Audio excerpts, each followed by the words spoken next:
أعوذ بالله من الشيطان اللعين الرجيم. بسم الله الرحمن الرحيم. الحمد لله رب الخلائق والبريات وعالم الجهر والخفيات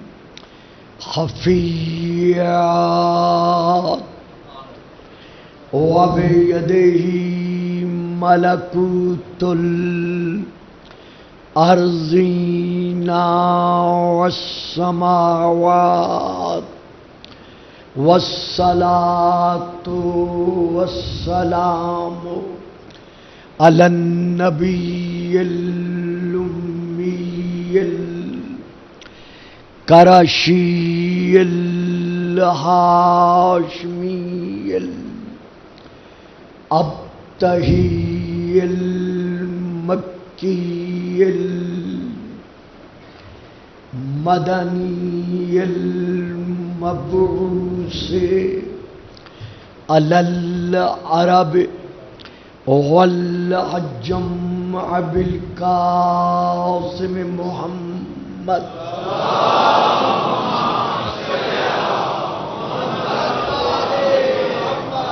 وعلى آله الطيبين الطاهرين الشاكرين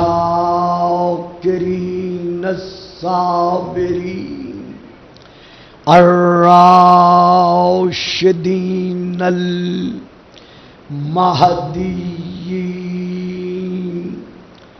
أما بعد فقد قال الله تبارك وتعالى في كتابه المجيد وفرقانه الحميد وقوله الحق: يا أيها الذين آمنوا اتقوا الله وابتغوا إليه الوسيلة. صلوات.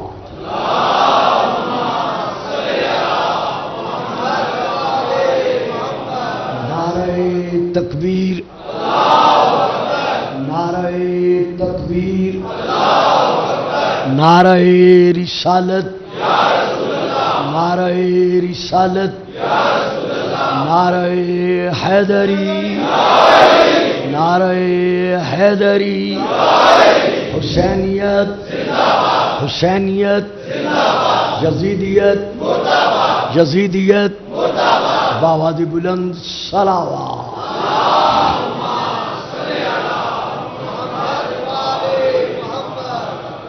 کل کی تقریر میں آخر میں جا کر یہ گزارش کی گئی تھی کہ علم وہابی کے سائے میں علی ابن ابی طالب نے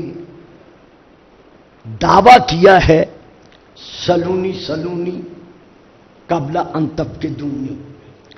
اور یہ دعویٰ ہمارے ہاں تو اکثر ممبروں سے یہ پڑھا جاتا ہے کہ آپ نے کوفہ میں خطبہ دیتے ہوئے مسجد کوفہ میں ممبر پر بیٹھ کر یہ دعویٰ کیا تھا، لیکن تاریخ اس کے برعکس ہے. جو تاریخ ہے وہ یہ ہے کہ جب حضرت علی علیہ السلام نے سن 35 ہجری، اب یوم یا 24 ذی الحجہ لکھا ہوا ہے یا 25 ذی الحجہ ہے، یعنی دونوں تاریخیں لکھی ہوئی تاریخ میں ہیں. جب حضرت علی علیہ السلام نے مسجد الرسول میں بیٹھ کر ممبر رسول کی زینت بن کر اصحاب رسول سے خلیفت الرسول ہونے کی حیثیت سے بیعت لی، یعنی جب آپ نے پہلی بیعت لی ہے مدینے میں، مسجد رسول میں، ممبر رسول پر، اس مقام پر بیٹھ کر جہاں ممبر کے رحل میں محمد جیسا قرآن ناطق نظر آتا تھا، تو آپ نے وہاں بیٹھ کر جو بیعت لی ہے، اس بیعت لینے کے بعد جو آپ نے پہلا خطبہ پڑھا ہے، کیونکہ تاریخ میں ہر پہلا خطبہ پڑھنے والے کا محفوظ چلا آ رہا ہے، تو آپ نے بھی جو پہلا خطبہ پڑھا ہے، اس پہلے خطبے کا آغاز انہی کلمات سے ہے، ایھا الناس سلونی سلونی قبل ان تفقدونی، ھذا لعاب رسول اللہ، ھذا مزکنی رسول اللہ زکن زکا، کہ اے لوگو جو جی چاہے مجھ علی سے پوچھ لو، یعنی میں تمہیں با اعتبار سوال مقید نہیں کرتا، بلکہ تم آزاد ہو، جو سوال تمہارے جی میں آئے تم مجھ علی سے پوچھ لو۔ کیوں؟ اس لیے کہ مجھ علی کا علم معمولی علم نہیں ہے، ھذا لعاب رسول اللہ، یہ تو رسول اللہ کا لعاب ہے۔ تو علی یہی فرما رہے ہیں کہ ھذا ما زکنی رسول اللہ زکن زکا، مجھے رسول نے علم اس طرح دیا ہے جیسے پرندہ اپنے بچے کو دانا دیتا ہے، یعنی رسول نے جو مجھ علی کو علم دیا ہے اس میں تبدیلی نہیں کی، جیسے اللہ سے لیا ویسے منہ سے منہ ملا کر مجھ علی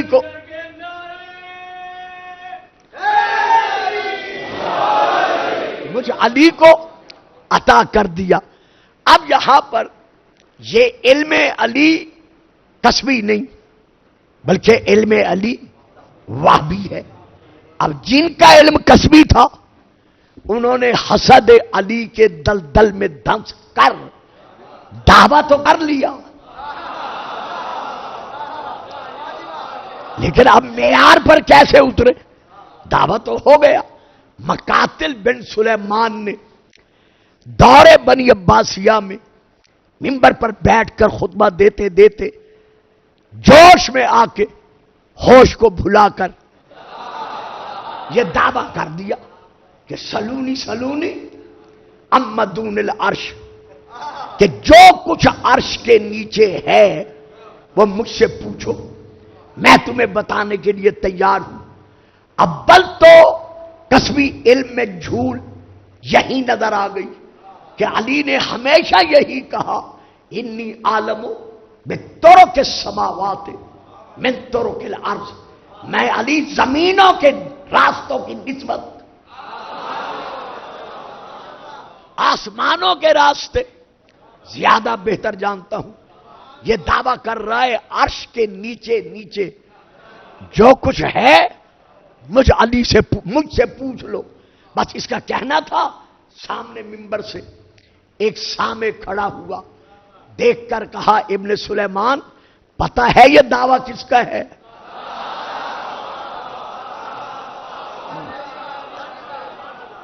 علم ہے یہ دعویٰ کس کا ہے؟ کہا ہاں جانتا ہوں۔ کیا اس معیار پر ہو؟ کہا اپنے آپ کو پرکھا ہے، جانا ہے، پہچانا ہے، پھر تو یہ دعویٰ کیا ہے جو چاہو مجھ سے عرش کے نیچے نیچے جو چاہو مجھ سے پوچھ لو۔ کہا پھر اتنا بتا دو، حضرت آدم نے حج پڑھا تھا؟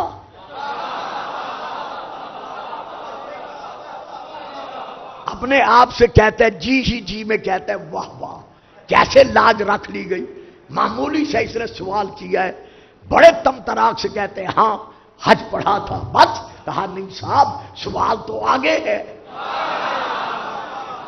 کہا کیا سوال ہے؟ کہا یہ بتائیے جناب آدم نے جب حج پڑھا تھا تو جس نے ان کا سر موڑا تھا اس سر موڑنے والے کا نام کیا؟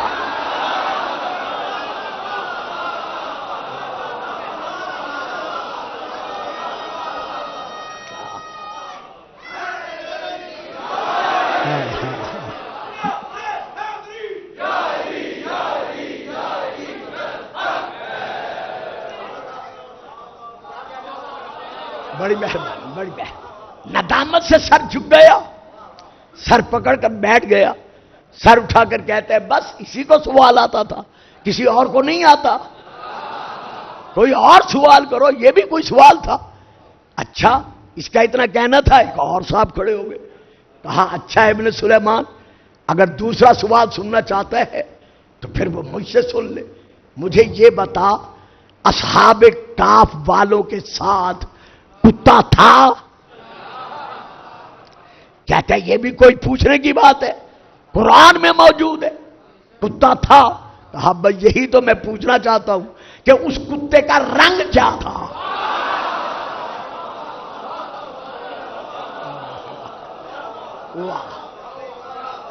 درود نہیں؟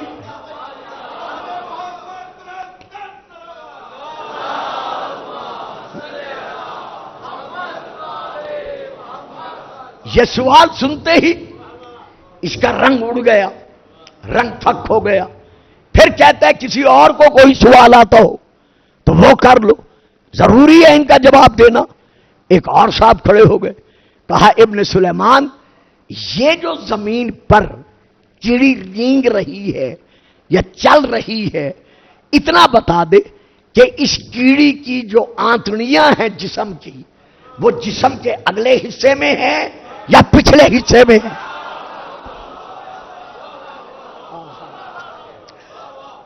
اب اس نے بھرے مجمع میں اقرار کیا کہ مجھے نہیں آتا۔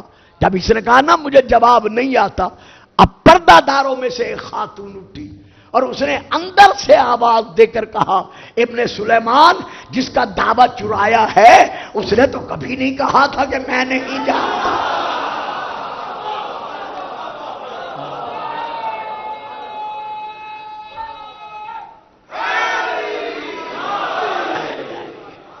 درود پڑھیے گا، صلوات۔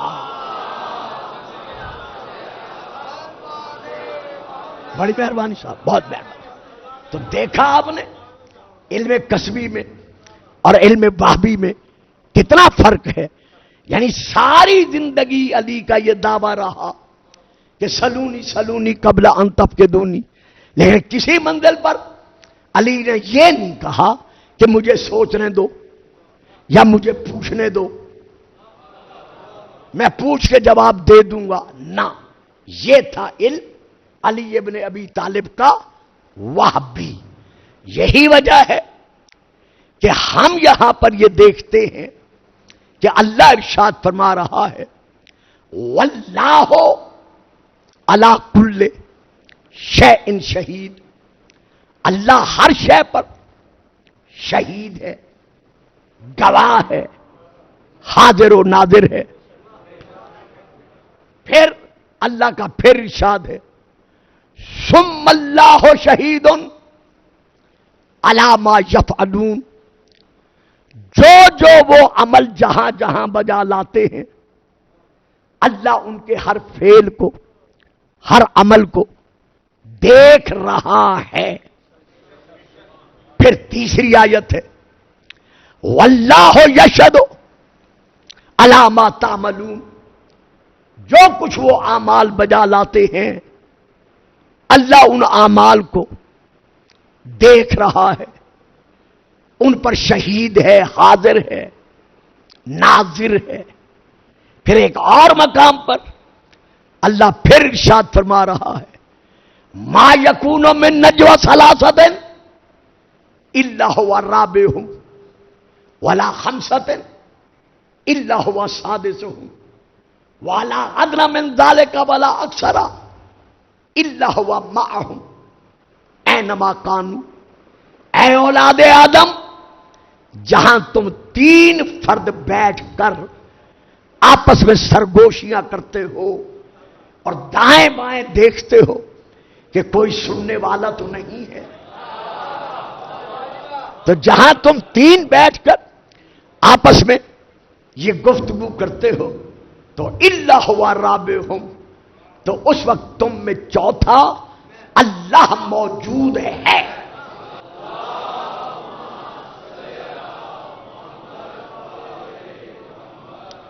جہاں تم پانچ بیٹھ کر آپس میں رازداری کی باتیں کرتے ہو اور احتیاط کرتے ہو کہ کوئی اور ہمارے اس راز سے واقف نہ ہونے پائے، تو جہاں تم 5 ہو وہاں چھٹا اللہ موجود ہے، یعنی اللہ شہید ہے۔ تو یہاں شہید کے معنی کیا ہے؟ اللہ گواہ ہے، حاضر ہے، ناظر ہے۔ جب ہم اسی شہید کے معنی کو قرآن میں دیکھتے ہیں تو قرآن گواہی دے رہا ہے اس شہید کے معنی کی، کہ جب زلیخا نے مجسمہ خواہشات نفسانیت بن کر معصوم کے گوہر عصمت کو چرانا چاہا، زلیخا نے جب یوسف جیسے معصوم کے گوہر عصمت کو چرانا چاہا، تو معصوم اپنے انمول خزانے کی حفاظت کی خاطر زلیخا کے محل کے بند دروازوں کی طرف لپکا۔ اب تفسیر آپ کے سامنے ہے کہ محل کے 7 دروازے تھے، اور 7 کے 7 دروازے اندر سے لے کر باہر تک مکفل تھے، مضبوط تالے لگے ہوئے تھے، چابیاں زلیخا کی جیب میں تھی۔ جب جناب یوسف حفاظت عصمت کی خاطر بند دروازے کی طرف بڑھے تو زلیخا نے زوردار ایک کہا بلند کیا اور جیب سے چابیاں نکال کر یوسف کو دکھا کر کہا کہ یوسف، بسمل کی طرح پھڑک پھڑک کر میرے ان محل کے کمروں میں مر تو سکتے ہو، لیکن باہر نہیں جا سکتے، کیونکہ ان دروازوں کے تالوں کی چابیاں میرے پاس ہیں۔ جناب یوسف نے آسمان کی طرف دیکھا، دیکھ کر کہتے ہیں ان اللہ علی کل شیء قدیر۔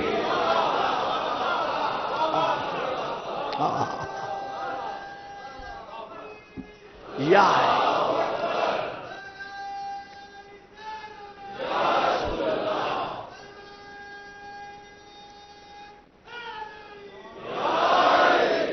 یہ کہا اور بند دروازوں کی طرف لپکے۔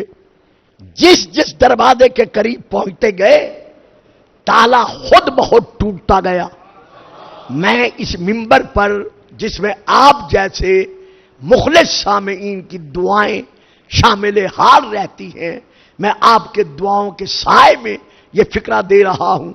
جتنی شیعہ اور غیر شیعہ تفسیریں میں پڑھ سکتا تھا میں نے پڑھی ہیں، کسی تفسیر میں مجھے نہیں ملا کہ یوسف نے دعا مانگی ہو کہ یا اللہ اس تالے کو کھول دے۔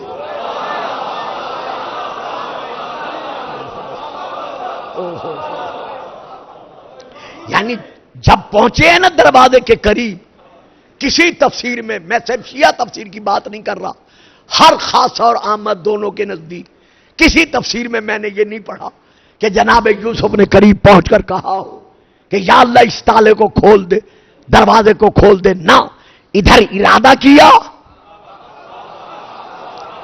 ادھر تالا خود بخود ٹوٹتا گیا، دروازے کھلتے گئے، معصوم عصمت کا دامن بچاتے ہوئے گزرتا گیا۔ 7 کے 7 دروازے صرف یوسف کے ارادے پر کھلتے گئے۔ تو اب تو گلفام کو کہنے کا حق حاصل ہے کہ جب یوسف کے لیے بند دروازے، تالے بغیر اوزار کے، بغیر ہتھیار کے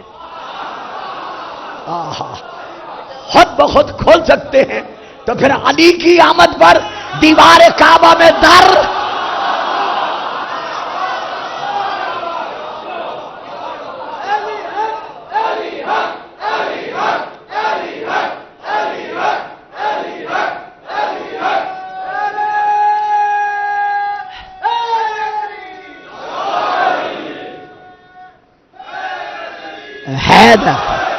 درود پڑھیے گا، صلوات۔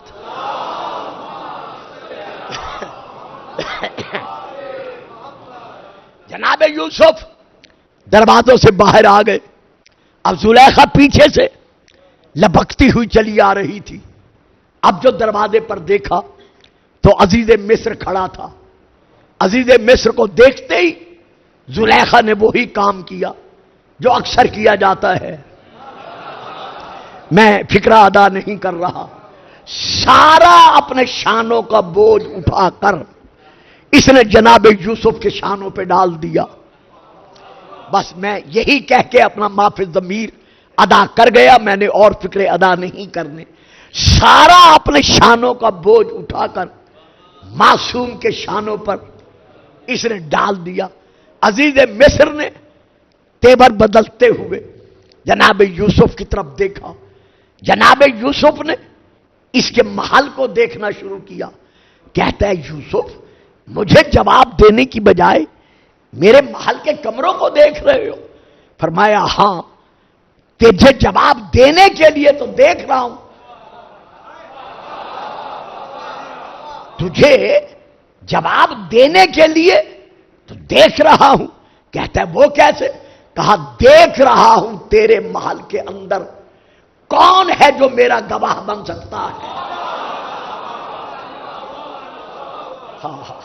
کہا میرے محل میں تیرا گواہ؟ فرمایا ہاں۔ کہا وہ کون ہوگا؟ اب وہ بچہ جو 3 مہینے کا تھا، خالہ داد تھا یا ماموں داد تھا زلیخا کا، اس میں اختلاف ہے، لیکن 3 مہینے کا بچہ تھا جو جھولے میں سو رہا تھا اور یہ سارا منظر اپنی آنکھوں سے دیکھ رہا تھا۔ جناب یوسف نے اشارہ کیا اس بچے کی طرف کہ اس بچے سے پوچھو۔ کہا یوسف ہمیں احمق سمجھتا ہے کیا بچہ بھی بولے گا؟ کہا میں تجھے احمق تو نہیں کہہ رہا، لیکن تیرا سوال کچھ اسی طرح کا ہے، کیونکہ تو جانتا نہیں معصوموں کا گواہ ہمیشہ معصوم بنتا۔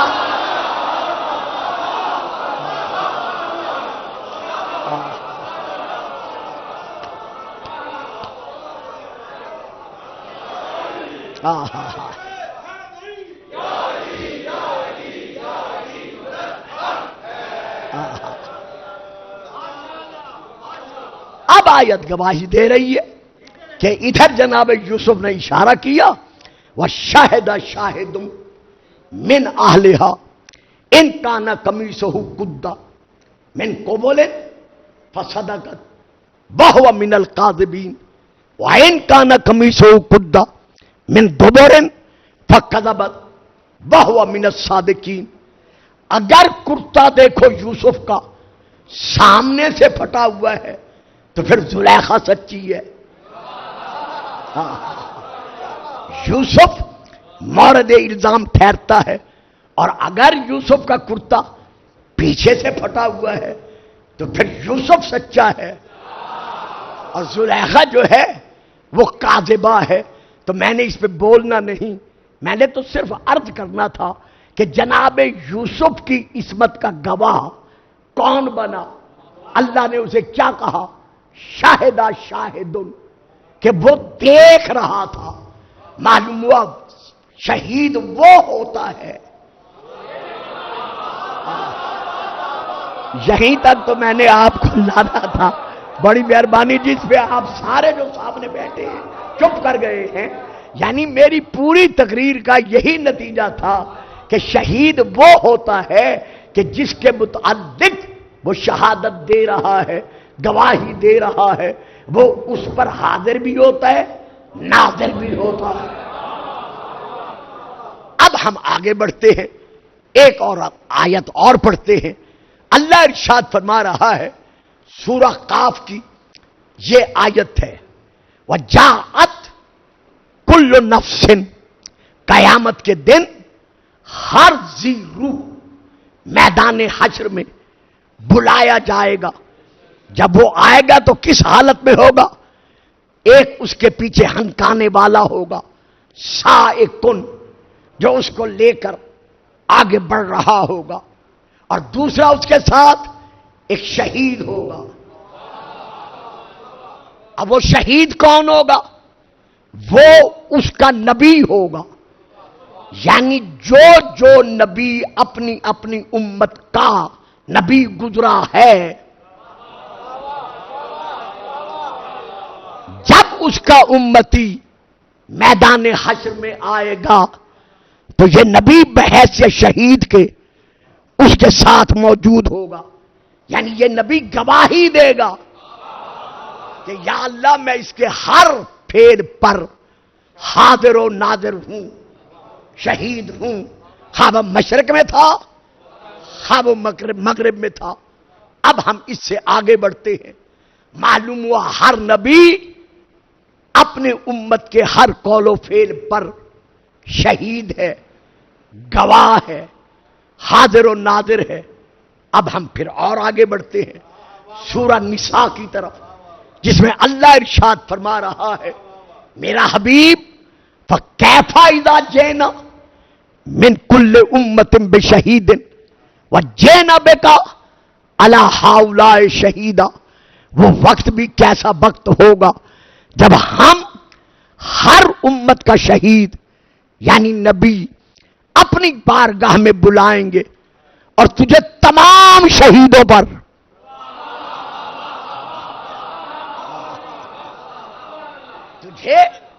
تمام شہیدوں پر شہید بنا کر گواہ بنا کر اپنی بارگاہ میں ہم بلائیں گے۔ معلوم ہوا ہر امتی کا گواہ اس کا نبی، ہر نبی کا گواہ ہمارا نبی۔ تو جو فکرہ میں نے دینا تھا پھر وہ سننا پڑے گا۔ معلوم ہوا جب سے کوئی نبی ہے ہمارا نبی اس کے حالات پر حاضر و ناظر ہے۔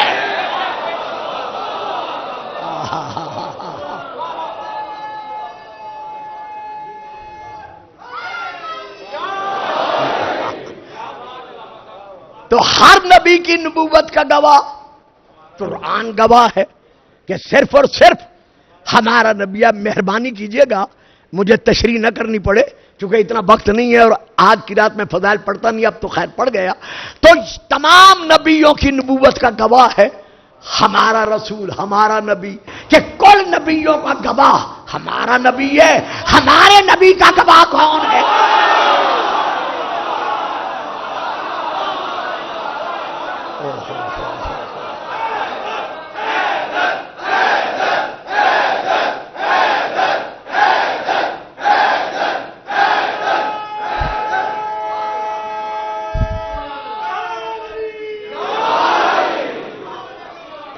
جب قرآن سے یہ ثابت ہے کہ ہر نبی کی نبوت کا گواہ ہمارا نبی ہے، کس اعتبار سے؟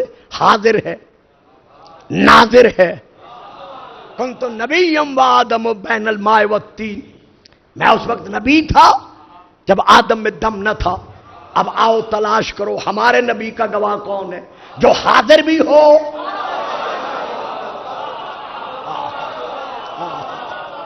واہ جی واہ، جو حاضر بھی ہو اور ہمارے رسول کے حالات پر شروع سے لے کر آخر تک ناظر بھی ہو۔ اب تلاش کرو وہ کون ہے۔ تو میں یہاں صرف 2 آیات پڑھ کے فضائل کو یہیں میں روک رہا ہوں۔ پہلی آیت اللہ ارشاد فرما رہا ہے میرا حبیب یقول الذین کفروا، سورہ الرعد کی آیت ہے، یقول الذین کفروا لست مرسلا، یہ کافر کہتے ہیں کہ تو اللہ کا رسول نہیں ہے۔ کافر ہے نا،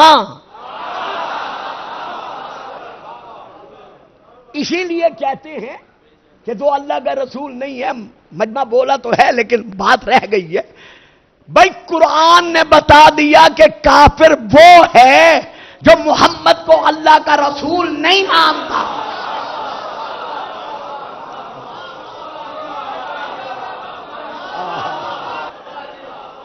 تو یہ کافر کہتے ہیں کہ تو اللہ کا رسول نہیں ہے۔ قل، ان کافروں سے مجھے اللہ کی طرف سے کہہ دو کفا باللہ شہیدن، اب ہے نا دینوں میں شہید ہے نا، کفا باللہ شہیدم بینی و بینکم ومن عندہ علم الکتاب، تمہارے اور میرے درمیان میری نبوت اور رسالت کا ایک گواہ اللہ ہے، اللہ اللہ۔ اور دوسرا گواہ کون ہے؟ جو صاحب علم الکتاب ہے۔ اب وہ صاحب علم الکتاب کون ہے؟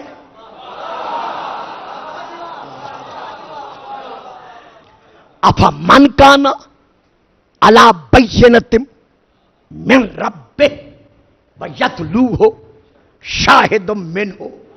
واہ!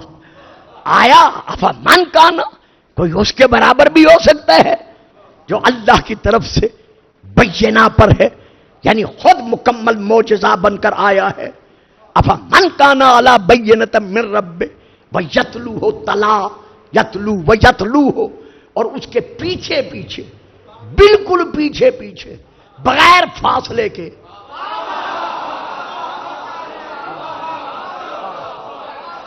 یتلوہ، بالکل قدم بقدم اس کے پیچھے پیچھے آ رہا ہے۔ کون آ رہا ہے؟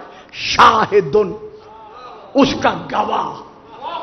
میں رک گیا، میرے بیٹے نے آیت پڑھ دی تھی، میں رک گیا۔ یتلوہ، اس کے پیچھے پیچھے قدم بقدم آ رہا ہے کون؟ اس رسول کا گواہ، شاہدن، گواہ۔ تو اس گواہ کی علامت کیا ہے؟ اس گواہ کی علامت کیا ہے؟ وہ رسول میں سے ہے،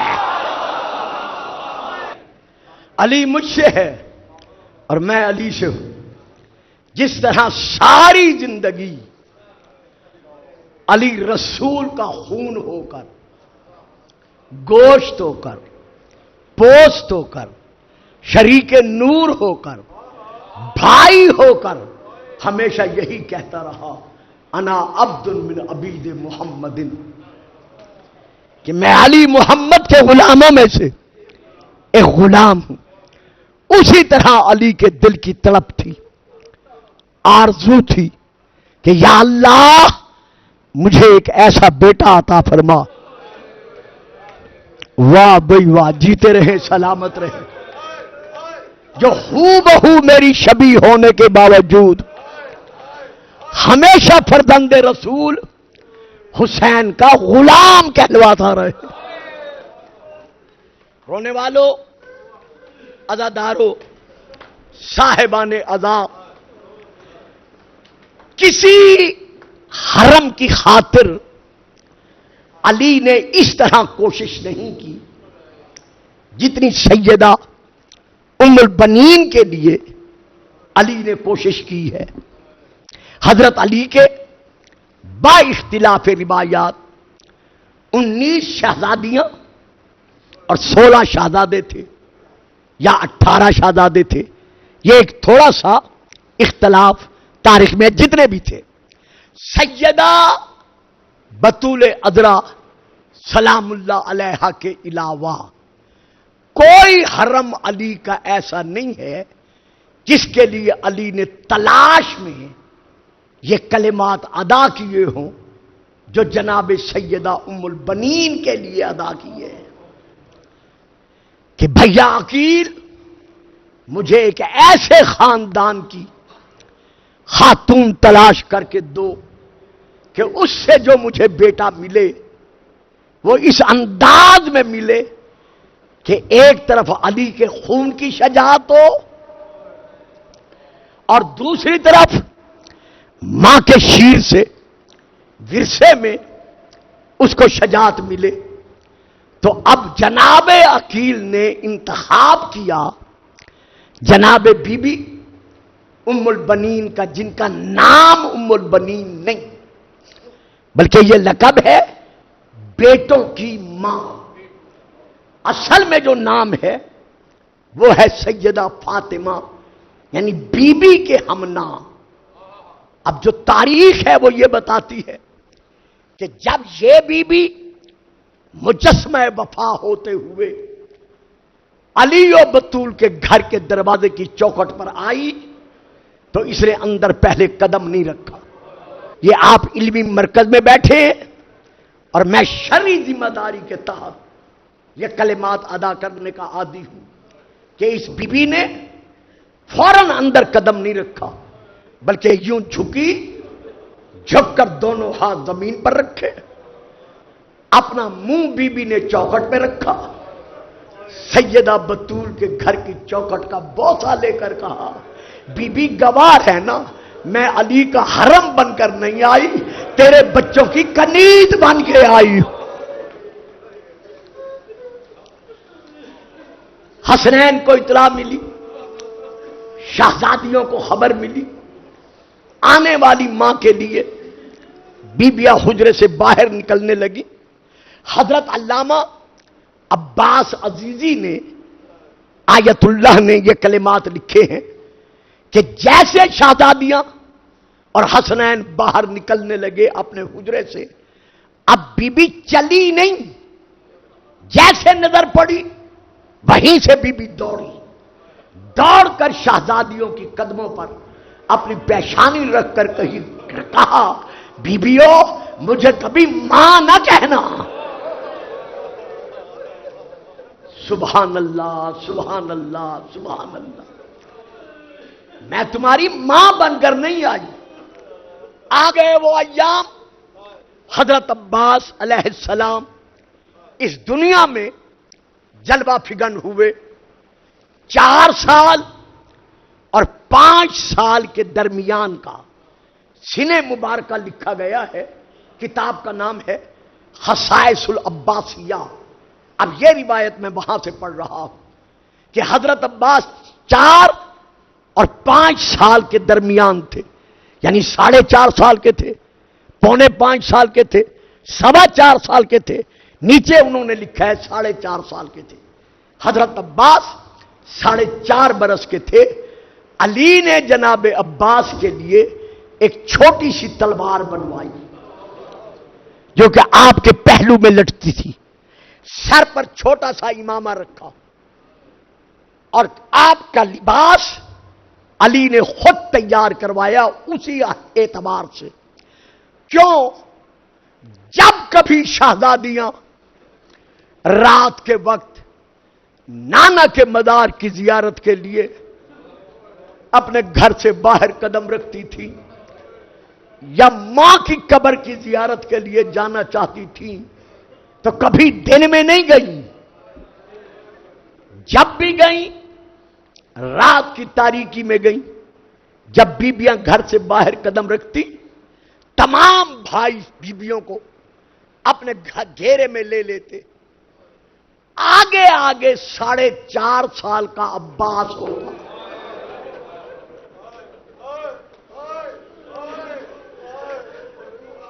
واہ بھائی واہ، واہ بھائی واہ. غازی کے مریدوں یہی حق ہے جو ادا کر رہے ہیں. 4.5 سال کا عباس، سر پہ چھوٹا سا امامہ، تلوار ہاتھ میں، چاروں طرف دیکھ کر کہتا پردہ پردہ پردہ. مدینے والوں گھروں کے دروازے بند کر لو، بطور کی بیٹیاں گھر سے باہر آ گئی. یہ تھا عباس کا عالم. یہی وجہ ہے سیدہ زینب سلام اللہ علیہا خود فرماتی ہیں کہ جب میرے سامنے کوئی یہ ذکر کرتا تھا اماں فضا یا ام ایمن یا گھر کی کوئی اور مستور کہ کربلا کے میدان میں تو لوٹی جائے گی، تیری سر کی چادر چھینی جائے گی. ایک بات اور بھی ذہنوں میں رہے، حضرت عباس اور بی بی زینب کے درمیان 17 یا 18 سال کا فرق ہے. یعنی جو بچپن پڑھتے ہیں غلط پڑھتے ہیں. سن 11 ہجری میں سیدہ کا نکاح ہوا تھا جناب عبداللہ بن جعفر طیار کے ساتھ. اب اندازہ لگاؤ کتنا فرق ہے بی بی میں اور جناب عباس میں. لیکن اس کے باوجود بی بی کو عباس پہ کتنا ناز تھا، کتنا فخر تھا. جب کوئی یہ کہتا کہ بی بی کربلا میں تو لوٹی جائے گی، تیری چادر نیزوں سے اتاری جائے گی، سیدہ کی نظر پڑتی عباس پر جو 4 یا 4.5 سال کا تھا. بلا کر جھک کر سر کا بوسہ لے کے کہتی بیبیو جس زینب کا بھائی عباس ہو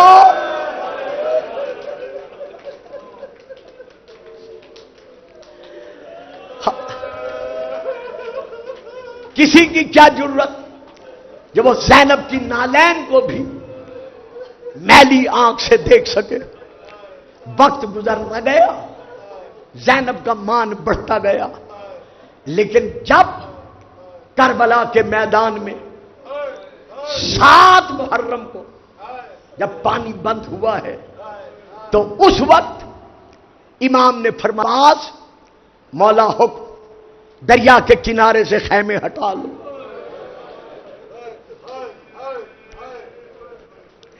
جب کہا نا دریا کے کنارے سے خیمے ہٹا لو، یہاں ایک روایت پڑھی جاتی ہے جو سراسر نہیں پڑھنی چاہیے لیکن پڑھی جاتی ہے، اس لیے میں ذکر کر رہا ہوں ورنہ نہ کرتا، کہ امام حسین علیہ السلام نے کہا عباس خیمے ہٹا لو. عباس نے جلال میں آ کر کہا مولا کسی کی کیا ضرورت جو عباس کے ہوتے ہوئے خیمے ہٹوائے. تو امام کو کہنا پڑا علی اکبر سے کہ بیٹا جاؤ پھوپھی سے کہو سکینہ کو بھیجے. نہ نہیں آپ رو پڑے ہیں، میں نے رلانے کے لیے یہ روایت نہیں پڑھی، میں نے تصحیح کے لیے پڑھی ہے. خدا کے بندو یہ عباس ہے، یہ تمہارے گھر کا فرد نہیں. جو مقام اطاعت امام کو سمجھتا ہے کہ امام کی اطاعت کا کیا مقام ہے.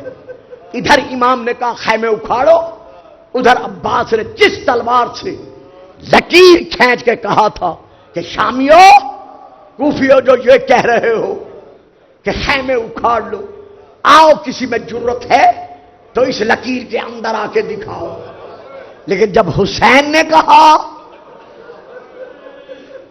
کہ عباس خیمے اکھاڑ لو، اب اسی تلوار کے ساتھ جس سے لکیر کھینچی تھی عباس نے تنابیں کاٹنا شروع کی اور اپنے آپ سے کہتا ہے کوئی بات نہیں عباس، اگر مولا اب لڑنے کی اجازت نہیں دے رہے تو ابھی 2-3 دن کے بعد یوم عاشور آ رہا ہے.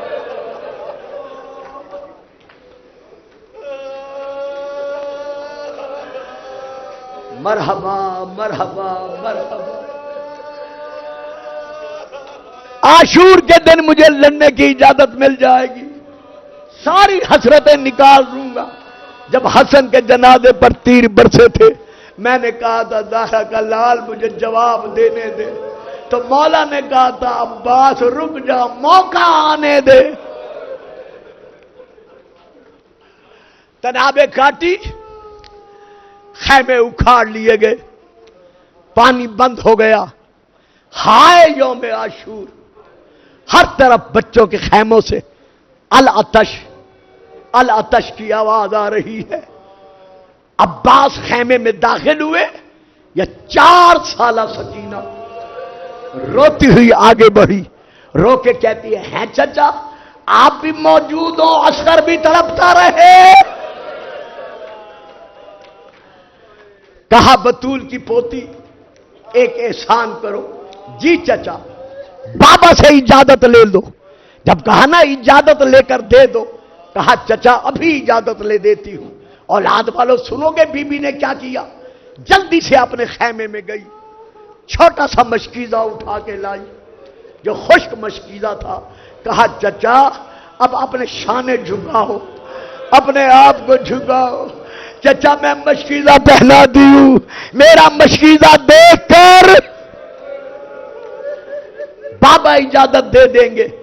مشکیزہ پہنا، حسین نے دیکھا، کہا عباس بے شک سکائے سکینہ تیرا لقب ہے، اب میں تجھے روکتا نہیں، جاؤ پانی لانے کی تجویز کرو.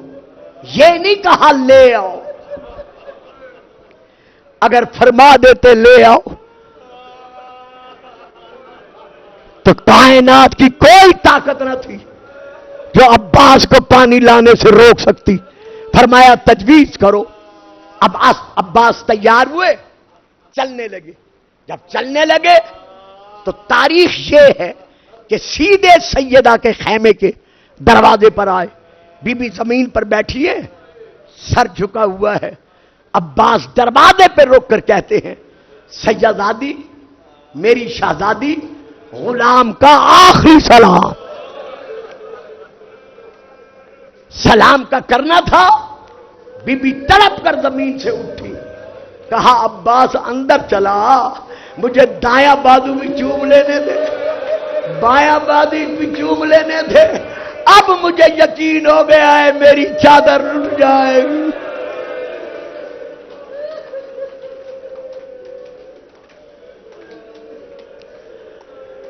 بس ختم رونے والوں.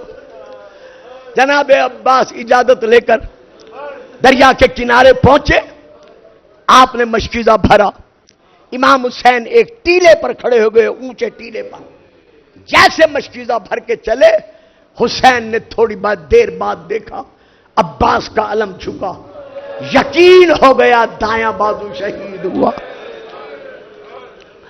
علم پھر اٹھا، حسین نے پھر دیکھا، علم پھر جھکا، سیدہ کے لال کو پتا چل گیا کہ عباس کا دوسرا بازو بھی شہید ہوا۔ ادھر بازو کٹے، ادھر جناب سکینہ نے دادی فضا کا دامن کھینچا، دامن کھینچ، چچا عباس پانی لانے کا وعدہ کر گئے۔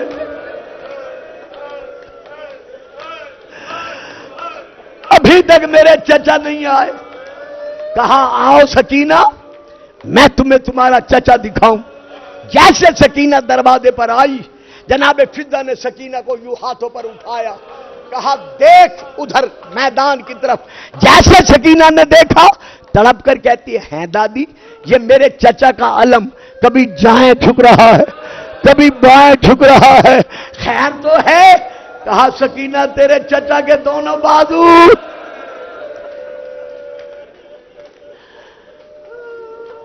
بازوؤں کا نام آنا تھا، اور چھوٹی چھوٹی اولادیں رکھنے والوں۔ سکینہ وہیں سے آواز دے کر کہتی ہے چچا چچا زندہ خیمے میں چلے آؤ۔ چچا سکینہ وعدہ کرتی ہے آج کے بعد پانی نہیں مانگے گی۔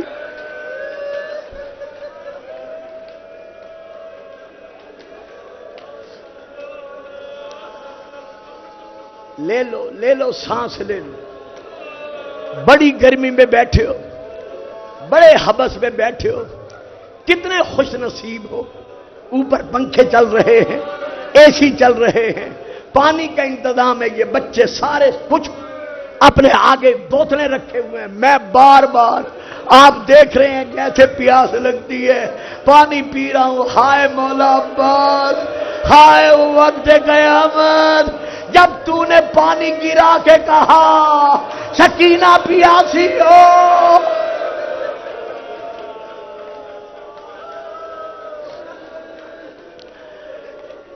مشکیزہ بھرا، عباس چلے، دونوں بازو کٹ گئے۔ جیسے بازو کا کٹنا تھا، ہر سال میں یہ روایت پڑھتا ہوں کہ ادھر بازو شہید ہوئے، ادھر عمر ابن سعد نے آواز دے کر کہا شامیو، کوفیو، جس نے علی سے بدلہ لینا ہو، علی کے عباس سے بدلہ لے لو، اس کے بازو سلامت رہے۔ ہر طرف سے تیر برسے، عباس تیروں میں چھپ گئے۔ ایک ظالم نے عباس کی آنکھوں کا نشانہ بنایا، 7 تیر، ایک تیر غلط پڑھا جاتا ہے، 7 تیر عباس کی آنکھوں میں لگے۔ میں نے پڑھ دیا، آپ نے سن لیا۔ پتہ تو اس بہن کو چلا جب دروازے سے دیکھ کر کہہ رہی تھی واہ حجابا،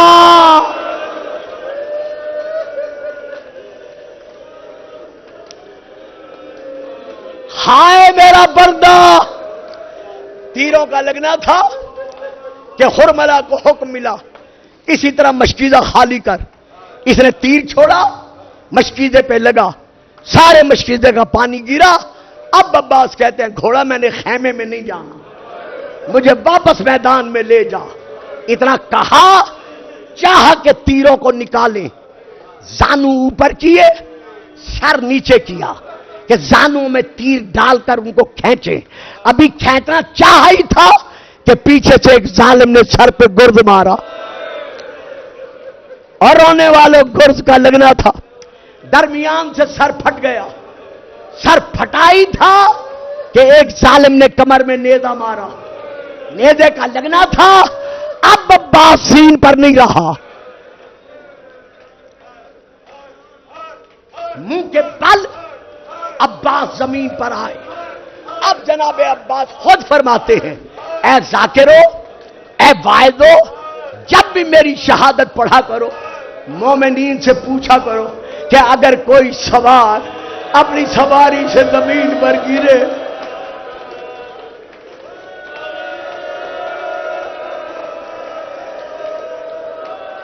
تو وہ کس کا سہارا لیتا ہے؟ اپنے دونوں بازوؤں کا۔ میرے تو بازو نہیں تھے، ادھر میں گرا، ادھر میرے سینے کے تیر کمر سے نکل گئے۔ آواز دے کر کہا مولا غلام کا آخری سلام۔ حسین نے کمر پہ ہاتھ رکھے، آواز دے کر کہا الآن انکسر ظہری، اب میری کمر ٹوٹ گئی۔ پہنچے عباس کے سرانے، بس خط ہاتھ باندھ کے کہتا ہوں مولا عباس کا واسطہ، میں شبیہ علم منگواؤں گا، رکوا دوں گا، جب تک میں ماتم عباس نہ کہوں کوئی مومن اپنی جگہ پہ کھڑا نہ ہو۔ حسین پہنچے، عباس نے ساری وصیتیں کر دی، تیر نکال دیے۔ امام فرماتے عباس میں نے تیری ساری وصیتیں پوری کی، مولا یہ آپ نے غلام کی لاج رکھ لی۔ فرمایا ایک امر میرا بھی ہے۔ مولا وہ کیا ہے؟ فرمایا وہ میری آرزو ہے، ساری زندگی میرے دل میں یہ آرزو رہی ہے کہ عباس کبھی اپنی زبان سے مجھے بھائی گئے۔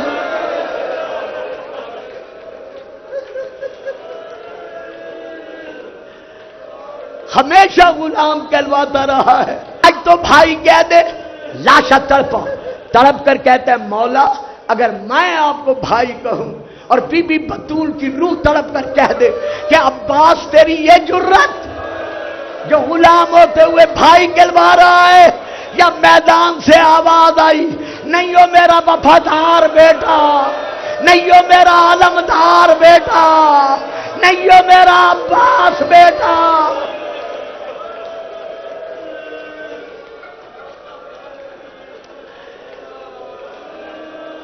میں بطول بیٹا بیٹا کہہ کے رونے آئی ہوں۔ عباس کا لاشا تڑپا، تڑپ کر کہتے ہیں مولا ایک گزارش ہے، عرض ہے، کہو عباس کیا ہے؟ یہاں میں پہلی مرتبہ یہ شبی برآمد کرا رہا ہوں، جو میرے سننے والے ہیں وہ جانتے ہیں، میں ہر سال یہ پڑھا کرتا ہوں کہ عباس نے تڑپ کر کہا مولا میں تیرا غلام ہوں، تیری غلامی کے لیے مانگا گیا تھا، ہو سکتا ہے حق غلامی میں نے صحیح ادا کیا یا نہ کیا ہو۔ عباس کیا کہنا چاہتے ہیں؟ مولا میرا لاشا جو خیمے نہیں لے جانا، جب میری آنکھیں بند ہو جائیں میرا لاشا اٹھا کر عمر ابن سعد کو دے دینا۔ کیوں عباس تیرا لاشا عمر ابن سعد کو کیوں دوں؟ مولا میں جو تیرا غلام ہوں، ابن سعد سے کہنا عباس کہہ رہا تھا جتنے گھوڑے دوڑانے ہو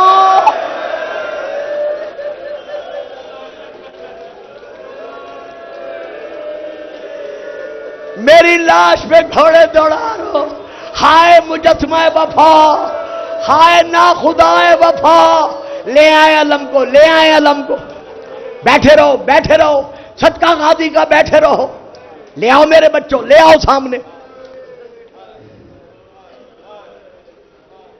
لے آئے، باقی رک جائیں، لے آئے، بس ذرا سامنے ایک سیکنڈ یہاں روک لیں۔ رونے والوں اب میں مصائب نہیں پڑھتا، ذرا شبیہ علم کو دیکھو، ادارے والوں نے کتنی سجائی ہوئی ہے۔ آج 1400 سال کے بعد سجی سجائی علم کی شبیہ سامنے آتی ہے تو منہ سر پھیرتے ہو، لیکن ہائے کربلا جب حسین عالم کے ٹکڑے اٹھا کر خیمہ گاہ میں پہنچے، سکینہ نے تڑپ کر کہا پیاسے بچوں